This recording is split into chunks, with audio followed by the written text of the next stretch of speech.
Smart investors दुबईमध्ये फक्त location बघत नाहीत, तर त्याबरोबरच ते पेमेंट प्लॅन पण बघतात आणि अशा प्रकारे ते त्यांची रिटर्न ऑन इक्विटी वाढवतात. प्लस ते या पद्धतीने त्यांचे पैसे रोलिंग करून मल्टिपल प्रॉपर्टीज घेत जातात. लेट्स से आपल्याकडे 2 बायर आहेत. प्रॉपर्टी प्राइस आहे 1.5 मिलियन दिरहम. दोघांनीही चांगल्या डेव्हलपर कडून चांगल्या लोकेशनवर ही प्रॉपर्टी घेतलेली आहे. फक्त फरक असणार आहे त्यांच्या पेमेंट प्लॅन मध्ये. लेट्स से की बायर 1 ने हीच प्रॉपर्टी घेतली आहे 50-50 पेमेंट प्लॅनवर. म्हणजेच 50% during construction, 50% on handover.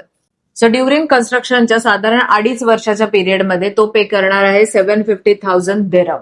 So 2.5 वर्षात बायर 1 ची रिटर्न ऑन इक्विटी बनणार आहे साधारण 66% ची, कम्पेअर टू बायर 2 2.5 वर्षात त्याला मिळणार आहे साधारण 41% चा रिटर्न ऑन इक्विटी. जर तुम्हीही दुबई रिअल इस्टेटमध्ये इन्व्हेस्टमेंट करण्याचा विचार करत असाल आणि तुम्हाला काही शंका असतील तर आजच मला डीएम करा. आपण झूम कॉलवर नक्की कनेक्ट होऊयात.